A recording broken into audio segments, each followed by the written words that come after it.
পৃষ্ঠা ১। মনসামঙ্গল, কেতকাদাস ক্ষেমানন্দ। কবি পরিচিতি।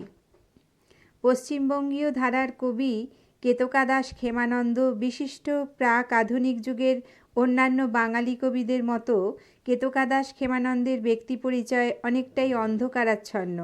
কবি মঙ্গলকাব্যের রীতি মেনে নিজের পরিচয় দিয়েছেন যৎ কিঞ্চিৎ। কবি কেতকাদাস ক্ষেমানন্দের জন্ম বর্ধমান জেলান্তর্গত কাঁথরায়। কবির পিতার নাম শঙ্কর। সম্ভবত তিনি মণ্ডল উপাধিধারী রাজকর্মচারী ছিলেন। শঙ্কর বলিভদ্র বা বলভদ্রের তালুকে বাস করতেন। নাবালক 3 পুত্র রেখে বলিভদ্রের মৃত্যু হলে প্রজা পালনে অশান্তি দেখা দেয়। শঙ্করের পৃষ্ঠপোষক বারা খাঁ মারা গেলে তাঁরা বিপদে পড়ে গাঁ ছেড়ে চলে যাওয়া ঠিক করেন। রাত্রির অন্ধকারে সপরিবারে শঙ্কর ঘর ছেড়ে পালিয়ে যাওয়ার পথে জগন্নাথপুরে লম্বোদর তেলির দাক্ষিণ্য লাভ করেন।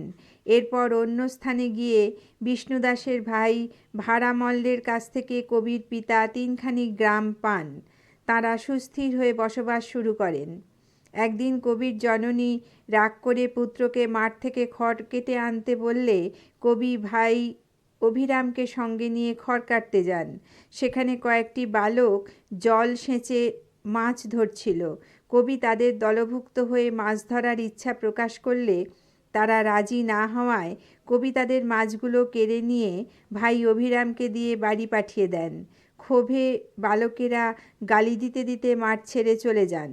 খড় কাটাবার জন্য কবি শূন্য মাঠে একা পড়ে রইলেন। সন্ধ্যা ঘনিয়ে এলো, কবি খড়ও পেলেন না কোথাও। অকস্মাৎ আকাশ কালো করে ঝড় উঠল। অস্পষ্ট আলোয় কবি নির্জন মাঠে এক মুচি মেয়েকে দেখতে পেলেন। মেয়েটি কাপড় কেনার টাকার কথা তুলে কপট চাতুরি করতে শুরু করলে কবি তাঁর পায়ে পিঁপড়ের কামড় অনুভব করে নিচু হয়ে পায়ের দিকে তাকালে মুচিনি উধাও হয়। ক্ষেমানন্দ ঘাবড়ে যান। ঘটনার আকস্মিকতা তাঁকে ভাবিত করে তুললে তিনি দেখেন মাঠের মাঝে কিছু সাপ তাঁকে বেষ্টন করে এগিয়ে আসছে। তিনি ভীত হয়ে পড়ে দেখলেন ভুজঙ্গ শোভিতা মনসা দেবীকে। মা মনসা কবিকে সাবধান করে দিয়ে বললেন যে একটু আগে কবি তাঁর যে রূপ দেখেছেন তা যেন ঘুণাক্ষরেও না প্রকাশ করেন কোথাও। তারপর কবিকে বললেন, শুনো পুত্র ক্ষেমানন্দ, কবিত্ব করিয়া বন্ধ, আমার মঙ্গল গায়া বুলো। দেবীর নির্দেশে কবি মনসার মাহাত্ম্য কথা লিখতে শুরু করলেন। কবির বিষয়ে আরেকটি বিষয় আলোচনার প্রয়োজন। কবির আসল নাম কোনটি? কেতকাদাস না ক্ষেমানন্দ? নাকি কেতকাদাস ও ক্ষেমানন্দ পৃথক ব্যক্তি? কেতকাদাস ক্ষেমানন্দকে নিয়ে সাহিত্য ঐতিহাসিক মহলে মতভেদ তৈরি হয়েছে। বাংলা সাহিত্যের প্রথম ইতিহাস প্রণেতা রামগতি ন্যায়রত্ন মনে করেন কেতকাদাস ও ক্ষেমানন্দ 2 জন স্বতন্ত্র কবি। আচার্য দীনেশচন্দ্র সেনও এই ব্যাপারে একমত পোষণ করেন। এই মতের বিরুদ্ধে অভিমত প্রকাশ করেছেন অধ্যাপক আশুতোষ ভট্টাচার্য। তিনি তাঁর বাংলা মঙ্গলকাব্যের ইতিহাস এ কেতকাদাস ক্ষেমানন্দকে জনপ্রিয় বাঙালি বলেছেন। তার মতে ক্ষেমানন্দ নিজেকে কেতকাদাস অর্থাৎ মনসার দাস বলেছেন। কেতকা মনসারই নামান্তর। কবির আসল নাম ক্ষেমানন্দ। কেতকাদাস কবির স্বেচ্ছাগৃহীত উপাধি। কেবল নাম নয়, জাতি নিয়েও গবেষকদের মধ্যে দ্বিমত দেখা দিয়েছে। সুকুমার সেনের মতে কবি ছিলেন কায়স্থ কুলোদ্ভূত, যেহেতু কবি তাঁর ভণিতায় এক অবিভক্ত মনসার কাছে কায়স্থকুলকে রক্ষা করার কথা বলেছেন। পৃষ্ঠা 2। আবার তাঁর পিতার নাম বলেছেন শঙ্কর মণ্ডল। মণ্ডল পদাধিকারী কায়স্থদের মধ্যে নেই, তাই যে সমস্ত জাতির লোকেদের মধ্যে মণ্ডল পদবী দেখা যায় কবি তাদেরই একটির। আবার এরকমও মনে করা হয় যে কবিরা ছিলেন কায়স্থ কুলজাত এবং মণ্ডল উপাধি পেয়েছিলেন কবির পিতা জমিদারি তালুকে হিসাব রক্ষার দায়িত্বে থাকার জন্য। কেতকাদাস ক্ষেমানন্দের মনসামঙ্গল ঠিক কবে লেখা হয়েছিল এ বিষয়ে বিদগ্ধ পণ্ডিতদের মতামত নিয়েই সিদ্ধান্ত নেওয়া উচিত। কবি তাঁর আত্মবিবরণীর শেষে প্রথানুযায়ী শকাঙ্ক নির্দেশ করলেও এমন কিছু বিরুদ্ধ তথ্য হাজির হয়েছে যে কাব্য রচনাকাল নির্ণয় করা কঠিন হয়ে পড়ে। হেঁয়ালিসূচক ত্রিপদীতে বলা হয়েছে, শূন্য রস বান শশী শিয়রে মনসা আসি আদেশিলা রচিতে মঙ্গল। যাকে ভাঙলে পাওয়া যায় শূন্য সমান শূন্য, রস সমান 6, বান সমান 5, শশী 1,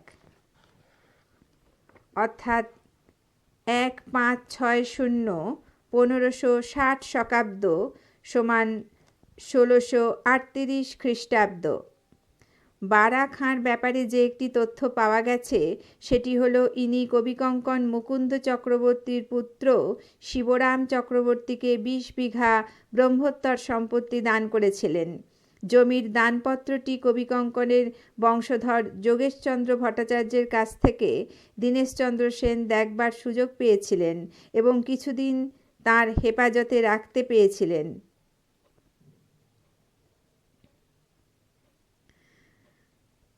এ বিষয়ে আচার্য সেন জানিয়েছেন, উক্ত দানপত্রটি 1047 সালের 1 ফাল্গুন অর্থাৎ ইংরেজি 1640 খ্রিস্টাব্দের ফেব্রুয়ারির মাঝামাঝি সময়ে লিখিত হয়েছিল।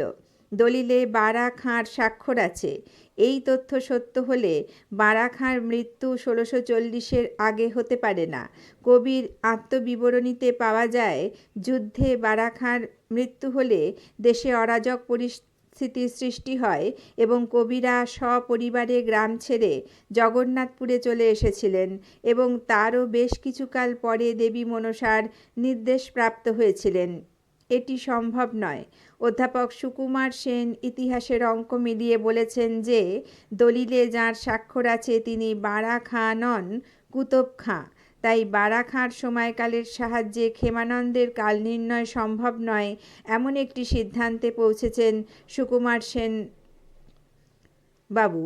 দলিলটিতে যে বারা খাঁ এবং কুতুব খাঁ উভয়েরই উল্লেখ আছে তার প্রমাণ পাওয়া যায় দলিলটির আলোকচিত্র থেকে।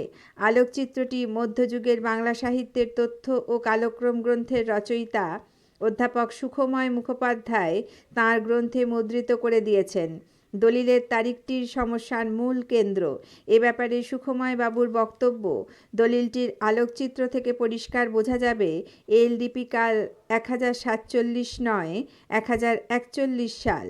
4-এর পরে 1 সংখ্যাটি লেন্স দিয়ে দেখলে পরিষ্কার বোঝা যায়। দলিলটির লিপিকর 1-এর নিচের পুটলিটি থেকে উপর দিকে কোনাকুনি টান দিয়ে একটি দাঁড়ি লিখেছিলেন। ওই দাঁড়ির সঙ্গে আরেকটি কালির দাগ এমনভাবে মিশেছে যে তাকে 7 বলে মনে হয়, কিন্তু বাংলা 7-এর মাথা এমন 3 কোনা হয় না। সংখ্যাটি 1047 হলে 4-এর সঙ্গে 7-এর এতখানি ব্যবধান থাকতো না। অকাট্য যুক্তি, অর্থাৎ দানপত্রটি সঠিক পাঠ নির্ধারণে জানা গেল যে দলিলটি লেখা হয়েছিল 1041 বঙ্গাব্দে, 1047-এ নয়। 1041 বঙ্গাব্দ সমান 1535 খ্রিস্টাব্দ। এই সূত্রটিকেই যথার্থ বলে ধরে নেওয়া যায়। ক্ষেমানন্দের মনসামঙ্গলের রচনাকাল নিয়ে আর এক জায়গায় সামান্য অসুবিধার সম্মুখীন হতে হয়। সেটি হলো ভাড়ামল্লের সময়কাল। এর পিতা হাজারি কেশব মল্ল টোডরমলের সঙ্গে বাংলায় এসেছিলেন। ঐতিহাসিকদের দেয়া তথ্য অনুযায়ী 1574 খ্রিস্টাব্দে রাজা টোডরমল বাংলায় প্রথম আসেন। যদি ধরে নেওয়া যায় ওই সময় কেশব মল্লের পুত্রদ্বয় কিশোর বয়স্ক ছিলেন। 1640 সাল নাগাদ যদি কবি কেতকাদাসের পিতা শঙ্করকে ভাড়ামল্ল 5টি গ্রাম দান করেন তবে তার বয়স ততদিনে 80-র বেশি হওয়ার কথা। পৃষ্ঠা 3। এই ভাড়ামল্লকে বারা খাঁর মতো ঐতিহাসিক দলিল দস্তাবেজের মধ্যেও পাওয়া যায়। 1832-এ হুগলির তারকেশ্বরের শিবমন্দির ও তৎসংলগ্ন দেবোত্তর সম্পত্তি নিয়ে মামলা হলে তৎকালীন মহন্ত মোহনগিরি যে প্রমাণপত্র দাখিল করেন তাতে দেখা যায় মন্দির প্রতিষ্ঠার সময় উক্ত তীর্থস্থানের 10 নামী শৈব সম্প্রদায়ভুক্ত তৎকালীন মঠাধ্যক্ষ মহন্ত মায়াগিরিকে ভাড়ামল্ল জমিদান করেন। হুগলি জেলার ইতিহাসে 3য় খণ্ডে লিখিত হয়েছে যে তারকেশ্বরের মন্দির স্থাপিত হয়েছিল 1543 শকাব্দে বা 1621 থেকে 22 খ্রিস্টাব্দে। এই তারিখটি মন্দিরের একটি পাথরে খোদিত আছে। ক্ষেমানন্দের গ্রাম সম্পর্কে বিশ্বভারতীর প্রাক্তন অধ্যাপক ও পুঁথি বিশারদ ডক্টর পঞ্চানন মণ্ডল পুঁথি পরিচয় গ্রন্থে বলেছেন, কাঁতরাই কবির পূর্ব নিবাস ছিল। পরে তাঁরা চলে যান দক্ষিণে হুগলির দিকে জগন্নাথপুরে। অধ্যাপক মণ্ডল লিখেছেন, আধুনিক হুগলি জেলার তারকেশ্বর থানার দামোদরের পূর্ব তীরে এখনও কেতেরা, জগন্নাথপুর, ভিরামলপুর গ্রাম বিদ্যমান। ভাড়ামল্ল কেন্দ্রিক ঘটনাগুলিকে এক সূত্রে গঠিত করতে সাহায্য করে এই গ্রামগুলির অবস্থিতি। সর্বশেষ সিদ্ধান্তে এসে বলা যায়, সেলিমাবাদ পরগনার ফৌজদার বারা খাঁ 1041 বঙ্গাব্দ অর্থাৎ 1630 খ্রিস্টাব্দ পর্যন্ত কমপক্ষে জীবিত ছিলেন। এরপর যুদ্ধে তাঁর মৃত্যু হলে সংশ্লিষ্ট অঞ্চলে অরাজকতা শুরু হয়। তাঁর আঁচ লাগে কাঁথরাতে। তখন কবির পিতা সপরিবারে গ্রাম ছেড়ে চলে যান ভূস্বামী ভাড়ামল্লের অধীনস্থ জগন্নাথপুরে। ভাড়ামল্ল সদাশয় গুণগ্রাহী। তিনি কায়স্থ শঙ্করকে যথাবিহিত আপ্যায়ন করে 5খানি গ্রাম দান করে রাজকর্মে নিযুক্ত করেন। তারপর শূন্যরস বানশশী অর্থাৎ শকাব্দে অর্থাৎ 1638 থেকে 39 খ্রিস্টাব্দে কবি মাঠে খড় কাটতে গিয়ে দেবী মনসার নির্দেশ পান। মনসামঙ্গল কাব্যধারা সর্প সংস্কৃতি। সর্পদেবী মনসার মাহাত্ম্য ও পূজা প্রচলনের কাহিনী নিয়ে বাংলায় মনসামঙ্গল কাব্যধারার প্রতিষ্ঠা।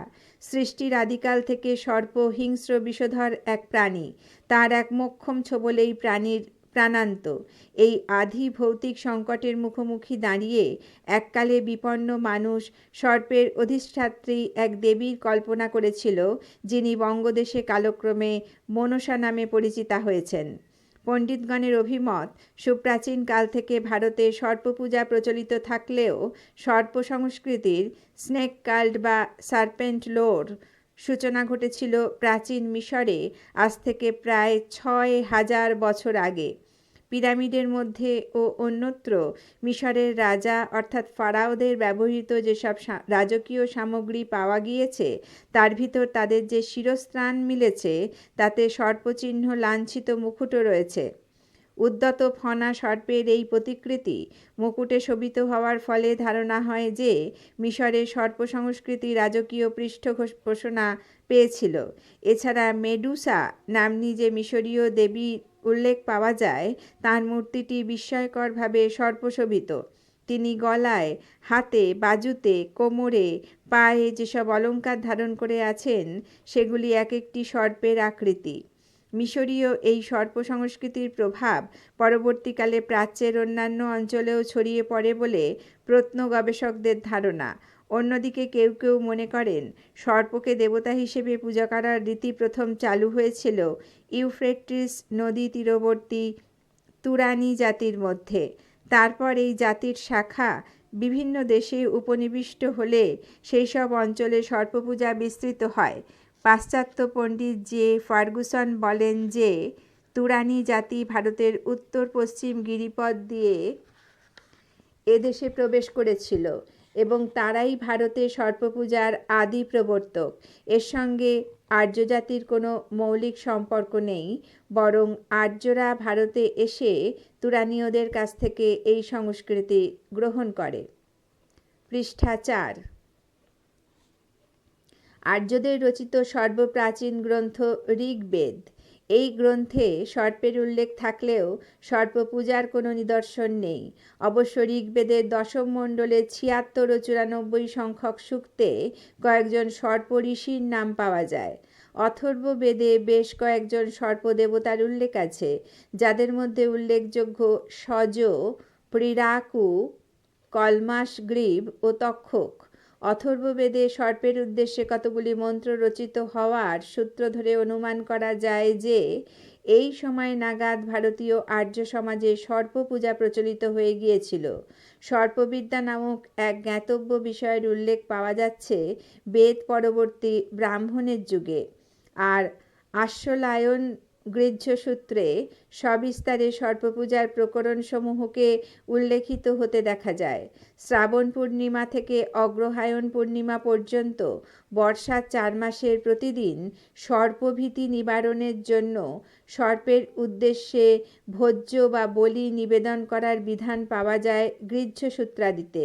এছাড়া এই 4 মাস গৃহস্থকে সপরিবারে উচ্চ শয্যায় শয়ন করার নির্দেশও দেয়া হয়েছে। এই দৃষ্টান্তগুলি থেকে সহজেই প্রতীতি হয় যে আর্যরা প্রথমে সর্পপূজা সম্পর্কে কিছু না জানলেও ধীরে ধীরে আর্য সংস্কৃতিতে এই হিংস্র প্রাণীটি সমীহ আদায় করে নিতে পেরেছিল এবং শাস্ত্রীয় বিধি অনুসারে এর পূজাও সর্বত্র প্রচারিত হয়ে গিয়েছিল। নাগ সর্পের আরেকটি প্রতিশব্দ। মহাকাব্যের যুগে ব্যাসরচিত মহাভারতে নাগ জাতির প্রথম বিস্তৃত উল্লেখ মেলে। কোনো কোনো পণ্ডিত মনে করেন নাগ একটি জাতিবিশেষ এবং এরা হয়তো বিষধর সাপকেই টোটেম রূপে গ্রহণ করেছিল। যাই হোক, মহাভারতে নাগ জাতির অধিপতি রূপে বাসুকী নাগকে গণ্য করা হয়েছে এবং তিনি সর্পরাজ রূপে অর্চিত হতেন। মনসা বাসুকীর ভগিনী হিসেবে পরিচিত, যিনি কালক্রমে সর্পকুলের দেবী রূপে পূজিত। মহামুনি কাশ্যপের 2 পত্নীর প্রসঙ্গ মহাভারতে বিবৃত। এরা হলেন কদ্রু ও বিনতা।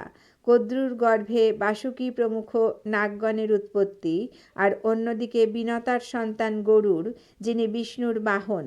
বৈমাত্রেয় ভাই বলে নাগগণের সঙ্গে গরুড়ের বৈরী সম্পর্ক এই মহাকাব্যে দেখানো হয়েছে। মনসার আর এক নাম জরৎকারু। এই নামে আর এক ঋষি ছিলেন, যিনি পিতৃপুরুষগণের কাতর মিনতিতে স্বীয় নামীয় কন্যা জরৎকারু তথা মনসাকে বিবাহ করেন। এই বিবাহের ফল মনসার গর্ভে আস্তিক প্রমুখ অষ্টনাগের জন্ম। জন্মেজয়ের সর্পযজ্ঞে আস্তিক মুনি উপস্থিত হয়ে যজ্ঞ রহিত করে সর্পকুলকে বিনাশের হাত থেকে রক্ষা করেছিলেন বলে মহাভারত উপাখ্যান বর্ণিত হয়েছে। মহাকাব্যের পরবর্তী যুগে নাগ ও সর্প অভিন্ন হয়ে ওঠে। বৈদিক ধর্মের বিরুদ্ধে নিরীশ্বরবাদী বৌদ্ধ ধর্মের উত্থান। সুবিশাল বৌদ্ধ সাহিত্য গৌতম বুদ্ধের তিরোধানের পরেই গড়ে উঠেছিল। বৌদ্ধ গ্রন্থাদিতে অহিরাজকুলের পরিচয় পাওয়া যায়। বুদ্ধদেবকে নাগ প্রধানরা নাকি শ্রদ্ধা নিবেদন করেছিল। বিনয় পিটকে একটি নাগের মানুষের ছদ্মবেশে বৌদ্ধ ধর্ম গ্রহণের প্রসঙ্গ আছে। বৌদ্ধ ধর্মের মতো জৈন ধর্মের সঙ্গেও কেউ কেউ সর্প সংস্কৃতির সম্পর্ক লক্ষ্য করেছেন। জৈন তীর্থঙ্কর পার্শ্বনাথের যে প্রস্তর মূর্তি সর্বত্র দেখা যায়, তার মাথার উপরে সপ্ত ফণা বিশিষ্ট একটি নাগের মূর্তি আছে। কথিত আছে যে পার্শ্বনাথ যখন তপস্যা করেছিলেন, তখন তার শত্রু কমঠ বিপুল ঝড় বৃষ্টি বজ্রপাত সৃষ্টি করে বিঘ্ন ঘটালে সর্পরাজ ধরণেন্দ্র ও তার পত্নী পদ্মাবতী ছত্রাকারে ফণা বিস্তার করে জিনকে রক্ষা করেছিলেন। জিতেন্দ্রনাথ বন্দ্যোপাধ্যায় মনে করেন এই পদ্মাবতীরই প্রতিরূপ হলেন মনসা। পদ্মা মনসার নামভেদও বটে। দেবী মনসার পূজা প্রচলনের অনেক আগে থাকতে ভারতের নানা স্থানে জীবিত সর্পের পূজার রীতি চালু ছিল। জ্যান্ত সাপকে উইয়ের ঢিবিতে রক্ষণাবেক্ষণ করে ও তাকে উপযুক্ত আহার দিয়ে বাঁচিয়ে রাখার দৃষ্টান্ত ইংরেজ আমলেও দেখা গিয়েছে। পৃষ্ঠা 5। বঙ্গদেশে আজও গ্রামাঞ্চলে বাস্তুসাপের ধারণা বর্তমান আছে। মনে করা হয় এই সাপ বিষধর হলেও সে গৃহস্থের কোনো ক্ষতি করে না, বরং তার দ্বারা বাস্তুর মঙ্গল সাধিত হয়ে থাকে। ফলে বাস্তুসাপকে হত্যা করার কোনো রীতি নেই। অনেক গৃহস্থের ধারণা বাস্তুসাপ আসলে পিতৃপুরুষগণের আত্মা, যারা বংশধরের বাস্তুর রক্ষণাবেক্ষণ করে থাকেন। জীবন্ত জীবজন্তুর পূজা করার রীতি অনার্য সংস্কৃতির অঙ্গ। এরই সূত্র ধরে কেউ কেউ সর্পকেন্দ্রিক সংস্কৃতিকে অনার্য সংস্কৃতির অঙ্গ বলে গণ্য করেন। অনার্য সংস্কৃতির আরেকটি বিশেষ বৈশিষ্ট্য হল বৃক্ষ পূজা। সর্পপূজার একটি পরিবর্তিত রূপ খুঁজে পাওয়া যায় এই বৃক্ষ পূজার ভিতরেও। এই প্রসঙ্গে অধ্যাপক আশুতোষ ভট্টাচার্য তাঁর বাংলা মঙ্গল কাব্যের ইতিহাসে লিখেছেন, বৃক্ষের সঙ্গে সর্পের সম্পর্ক অত্যন্ত প্রাচীন ও ব্যাপক, কারণ উভয়ই উর্বরতা শক্তির প্রতীক। দাক্ষিণাত্যে অশ্বত্থ বৃক্ষের সঙ্গে সর্পের সম্পর্ক আছে বলে মনে করা হয়। সেই জন্য অশ্বত্থ বৃক্ষের নিচে মৃৎ কিংবা প্রস্তর নির্মিত নাগমূর্তি উপহার দেয়া হয়। অপুত্রক বা বন্ধা নারীগণ সন্তান কামনা অশ্বত্থতলে নাগমূর্তি উপহার দেয় কিংবা নাগ পূজা করে 108 বার সেই বৃক্ষ প্রদক্ষিণ করে থাকে। অশ্বত্থ গাছ ছাড়া বাংলা ও বাংলার বাইরে আরেকটি গাছের সঙ্গে সর্প সংস্কৃতির নিবিড় যোগ লক্ষ্য করা যায়। এই গাছটি হলো ফণিমনসা বা সিজ গাছ। সংস্কৃতে এর নাম স্নুহী বৃক্ষ। এ গাছকে সর্প তথা মনসার প্রতিরূপ হিসেবে গ্রহণ করে পূজা করবার রীতি বাংলায় দীর্ঘদিন ধরে চলে আসছে। এই গাছের অনেকগুলি রোগ প্রতিষেধক গুণ রয়েছে বলে আদিম সমাজে এই গাছটিকে খুব গুরুত্ব দেওয়া হতো। বিভিন্ন প্রদেশে এই গাছটির ভিন্ন ভিন্ন নাম। তেলেগু ভাষায় ফণিমনসাকে চেংমুর বলে। ক্ষিতিমোহন সেন 1329 বঙ্গাব্দের আষাঢ়ে প্রবাসী পত্রিকায় বাংলায় মনসা পূজা শিরোনামে যে প্রবন্ধ লিখেছিলেন, সেখানে চেংমুর থেকে বাংলায় চেংমুড়ি শব্দ আসতে পারে বলে অভিমত প্রকাশ করেছেন। বাংলা মনসামঙ্গল কাব্যগুলিতে কবিরা চাঁদ সদাগরের মুখে মনসাকে ব্যঙ্গ করার উদ্দেশ্যে চেংমুড়ি কানি শব্দগুচ্ছ বসিয়েছেন। পাথরে খোদাই করার সর্পমূর্তির পূজা মনসা সিজ পূজার পরবর্তী ধাপ। আবার এর পরের ধাপে এসেছে কোনো মানবাকৃতি দেব কিংবা দেবীর পরিকল্পনা। পৌরাণিক যুগে বৈদিক নৈসর্গিক শক্তিগুলি যেমন পরিচিত দেবদেবীর মূর্তি লাভ করতে শুরু করেছিল, প্রাগার্য সংস্কৃতি লালিত পশু দেবতারাও অনুরূপ পথে মূর্তিমান হয়ে উঠেছিল। কেউ কেউ মনে করেন মনসার মূর্তিকল্পনা 3টি স্তরের পারম্পর্যের অন্তিম ফলশ্রুতি। মনসা আদতে সর্প বা সাপিনী, মধ্যপর্বে তিনি সর্পাভরণা দেবী, সব শেষে সর্পাধিষ্ঠাত্রী নারী দেবতা। আবার পড়ছি, মনসা আদতে সর্প বা সাপিনী, মধ্যপর্বে তিনি সর্পাভরণা দেবী, সব শেষে সর্পাধিষ্ঠাত্রী নারী দেবতা। দেবী মনসার উৎস সন্ধানে প্রবৃত্ত হয়ে বিভিন্ন পণ্ডিত ভিন্ন ভিন্ন মত দিয়েছেন। ডক্টর আশুতোষ ভট্টাচার্য বৌদ্ধ সর্পদেবী জাঙ্গুলিকে মনসার ভিত্তিরূপে গ্রহণ করেছেন। জাঙ্গুলি মহাযান তথা তান্ত্রিক বৌদ্ধ মন্ত্রের অন্তর্গত অত্যন্ত প্রাচীন এক দেবী। বৌদ্ধ গ্রন্থে উল্লিখিত আছে যে ভগবান বুদ্ধ তাঁর একজন প্রধান শিষ্য আনন্দকে এই দেবী পূজার গোপন মন্ত্র শিক্ষা দিয়েছিলেন। বৌদ্ধ তান্ত্রিক দেবদেবীদের বিবরণ সম্বলিত গ্রন্থ সাধনমালায় এই দেবীর বিবরণে বলা হয়েছে, ইনি শুক্ল বর্ণা, এক মুখা, শুক্ল সর্প বিভূষিতা ও চতুর্ভুজা। এর 2 হাতে 2টি সর্প, বাকি 2 হাতের একটিতে অভয় মুদ্রা ও অপর হাতে বীণা ধারণ করে আছেন।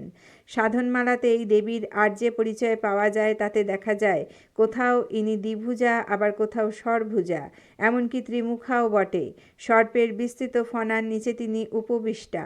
উড়িষ্যার ময়ূরভঞ্জ থেকে যে মূর্তি আবিষ্কৃত হয়েছে, মূর্তিতত্ত্ববিদরা সেটিকে জাঙ্গুলি তারা বলে শনাক্ত করেছেন। জাঙ্গুলি যে সাপের সঙ্গে সম্বন্ধযুক্ত একটি শব্দ, এর প্রমাণ পাওয়া যায় বাণভট্টের হর্ষচরিতে জাঙ্গলিক শব্দের ব্যবহারে। সাপুড়ে বা সর্পবৈদ্যকদের সেখানে জাঙ্গলিক নামে অভিহিত করা হয়েছে। রামাই পণ্ডিতের ধর্মপূজা বিধানে মনসার আর এক নাম জাগুনি বা জাগুলি। কবি বিপ্রদাস পিপলাই ও জাগুলা শব্দ ব্যবহার করেছেন এবং ইনি যে সিজবৃক্ষে অবস্থান করেন তারও উল্লেখ করেছেন। পৃষ্ঠা 6। পণ্ডিতদের মতে জাঙ্গুলি শব্দের অর্থ হল বিষবিদ্যা। প্রাচীন পুঁথি ও প্রত্নতত্ত্বে বিশেষজ্ঞ ডক্টর নলিনীকান্ত ভট্টশালী বৌদ্ধ ও ব্রাহ্মণ্য সংস্কৃতিজাত মূর্তিতত্ত্ব বিচার করে জানিয়েছেন যে জাঙ্গুলি আসলে জঙ্গলের অধিষ্ঠাত্রী দেবী। অরণ্যবাসী আদিম জাতির কন্যা বা শবরকুমারী হিসেবে তিনি পরিগৃহীতা। ইনি সর্পকুলকে বশীভূত করেন এবং সর্পদংশনজনিত বিষক্রিয়া থেকে বাঁচাতে সক্ষম। এমন বিশ্বাস থেকে বৌদ্ধরা আদিম অরণ্যবাসী বর্বর জাতির আরাধ্য জঙ্গলের এই অধিষ্ঠাত্রী দেবতাকে নিজেদের দেবগোষ্ঠীর অন্তর্ভুক্ত করে নিয়েছিলেন। অথর্ববেদে বিষ দূষণনাশিনী হিসেবে ঘৃতাচির নাম পাওয়া যায়। ডক্টর ভট্টশালীর মতে ইনিও সরস্বতী অভিন্ন, অতএব জাঙ্গুলির সঙ্গেও সরস্বতীর আন্তঃসম্পর্ক বিষনাশনের সূত্র ধরে সংস্থাপিত। মনসার অনার্য উৎস বিষয়ে প্রথম আলোকপাত করেছিলেন আচার্য ক্ষিতিমোহন সেন। পূর্বে উল্লিখিত 1329 সালের প্রবাসী পত্রিকায় প্রকাশিত প্রবন্ধে তিনি জানান যে দক্ষিণ ভারতে কর্ণাটক প্রদেশে নাগপঞ্চমীর দিন একটি স্ত্রী সর্পকে পূজা করার রীতি দীর্ঘদিন ধরে প্রচলিত। এই সর্প সেখানে দেবতা হিসেবে মান্য ও অঞ্চলের ভাষায় তিনি নাগমাতা নামে মানচি বা মঞ্চাম্মা।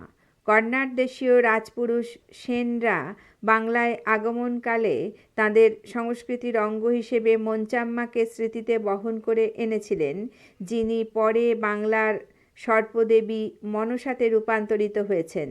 আচার্য ক্ষিতিমোহন সেনের সিদ্ধান্ত, বাংলার সর্পাধিষ্ঠাত্রী দেবী মনসার আদি উৎস দক্ষিণ ভারতের সর্পপূজার মধ্যে নিহিত। তাঁর এই সিদ্ধান্তের প্রতিধ্বনি আছে ডক্টর নিহার রঞ্জন রায়ের বাঙালির ইতিহাসের আদি পর্বে।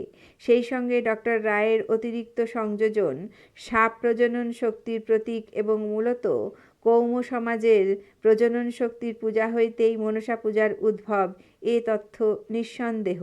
মনসার অনার্য উৎসের কথা মেনে নেন historical studies in the cult of the goddess Manasa গ্রন্থের লেখক ডক্টর প্রদ্যোৎ কুমার মাইতিও। তাঁর মতে মনসা আদতে আঞ্চলিক দেবী, যিনি প্রথমাবধি অনার্য গোষ্ঠী কর্তৃক পূজিতা। গোপালক, কৃষক ও ধীবর সম্প্রদায়ের তিনি আরাধ্যা। এদের দ্বারা মনসা ক্রমশ লোকসমাজে সুপরিচিত হন এবং উচ্চবর্গের নারীদের দ্বারা পূজিত হন। সবশেষে পরিগৃহীত হন উচ্চবর্গের সম্ভ্রান্ত পুরুষ সমাজের কাছে। এমনকি তাকে অস্বীকার করতে পারেন না ব্রাহ্মণ্য সংস্কৃতির শীর্ষে বসে থাকা ব্রাহ্মণ সম্প্রদায়ও। বাংলায় প্রচলিত পদ্মাপুরাণের কাহিনীতে মনসার এই ক্রমিক পূজাপ্রাপ্তির ইতিহাস ছায়াপাত করেছে। কিন্তু অধ্যাপক সুকুমার সেন উপরিউক্ত দুই মতের বিরোধী। তাঁর অভিমত, দেবী মনসার উৎস তান্ত্রিক বৌদ্ধ ধর্ম কিংবা দক্ষিণ ভারতীয় প্রাগার্য সংস্কৃতি নয়। ইনি এসেছেন ভারতীয় বৈদিক ও ব্রাহ্মণ্য ভাবধারার মধ্য দিয়েই। মনসা এই শব্দটি ঋগ্বেদ ও অন্যান্য বৈদিক গ্রন্থে পাওয়া যায়। সংস্কৃত মনস শব্দ মনসার উৎস মুখে দাঁড়িয়ে। ব্রহ্মবৈবর্ত পুরাণ ও দেবী ভাগবতে মনসার ধ্যান মন্ত্র লিপিবদ্ধ আছে। পদ্মপুরাণে উল্লেখিত মনসার ধ্যান মন্ত্রটি স্মার্ত রঘুনন্দন ভট্টাচার্য কর্তৃক তিথিতত্ত্বে উদ্ধৃত। রামাই পণ্ডিতের ধর্মপূজা বিধানেও বিষহরির দুটি ধ্যানমন্ত্র পাওয়া যায়। এইসব বিভিন্ন ধ্যানমন্ত্র থেকে মনসার যে মূর্তি কল্পনা ফুটে উঠেছে, তাতে কোথাও অনার্য তত্ত্বের কিংবা বৌদ্ধ সংস্কৃতির গন্ধমাত্র নেই। ইনি দেহকান্তিতে স্বর্ণতুল্লা, পদ্মাসনা, কোথাও কোথাও হংসপরি উপবিষ্টা, সর্পনির্মিত মুকুটশোভিতা, মহাজ্ঞানযুক্তা, নাগ যজ্ঞোপবীত ধারিণী এবং সিদ্ধিদাত্রী। বিভিন্ন স্থানে একে শিবকন্যা বলে অভিহিত করা হয়েছে। পিতা শিবের কাছ থেকে সিদ্ধি ও যোগ লাভ করেছেন, তাই তার আর এক পরিচয় সিদ্ধযোগিনী। অখণ্ড বাংলার নানা প্রান্ত থেকে প্রস্তর নির্মিত যেসব মনসা মূর্তি মিলছে, তাতেও দেখা যাচ্ছে যে তিনি ব্রাহ্মণ্য সংস্কৃতির রসে পুষ্ট। সমস্ত মূর্তির মধ্যে ঐকান্তিক মিল না থাকলেও দৃষ্টিগ্রাহ্য বৈশিষ্ট্যের মধ্যে রয়েছে মনসা পদ্মাসনা, মাথায় সপ্তনাগের ছত্র, কোথাও তিনি দ্বিভুজা, কোথাও চতুর্ভুজা, উপবিষ্ট অবস্থায় কখনো বাম করে শিশু, হাতে জপমালা, আবার কোথাও পুস্তক। পৃষ্ঠা 7। এক স্থানে তিনি হংসবাদিনী ও সর্পবিভূষিতা। অধিকাংশ মূর্তিতে বাম কিংবা ডান হাতে সর্প ধারণ করে আছেন। ব্রিটিশ মিউজিয়ামে রক্ষিত একটি ব্রোঞ্জ মূর্তির প্রসারিত বাম হাতে লড্ডুক ও ডান হাতে গদা শোভমান, অর্থাৎ ইনি যে পৌরাণিক সংস্কৃতির অভ্যন্তরস্থ এক দেবী, তার প্রমাণ এই মূর্তিশিল্পের সর্বত্র ছড়িয়ে আছে। অন্যদিকে মনসার পিতৃপরিচয়ের একটি নতুন ভাবনার সন্ধান দিয়েছে ব্রহ্মবৈবর্ত পুরাণ। সেখানে বলা হয়েছে, কন্যা সা ভগবতী কশ্যপস্য চ মানসী তেনেয়ং মনসা দেবী মনসা যা চ দিব্যতি। অর্থাৎ ইনি ইন্দ্রাদি দেবগণের জনক কশ্যপের মানস কন্যা। এই পুরাণের সূত্র অনুসরণ করে হংসনারায়ণ ভট্টাচার্যের অভিমত, কশ্যপ বা কচ্ছপ অথবা কুর্ম বা কুর্মাবতার আসলে সূর্যই। সুতরাং কশ্যপ কন্যা আর রুদ্রশিব কন্যা বা রুদ্রতেজ একই কথা। অতএব বৈদিক সূর্যাগ্নির শুভ্র জ্যোতিপুঞ্জরূপা দিব্য সরস্বতী নানা পরিবর্তনের মধ্য দিয়ে মনসায় রূপান্তরিত হয়েছেন, এরূপ সিদ্ধান্ত সমীচীন বোধ হয়। এই প্রসঙ্গে বঙ্গদেশে মনসা পূজার ঐতিহ্য কতদিনের পুরনো সে প্রশ্ন বিচার্য। বাংলায় প্রাপ্ত প্রাচীন মূর্তি ভাস্কর্য থেকে এর একটা সম্ভাব্য উত্তর পাওয়া যায়।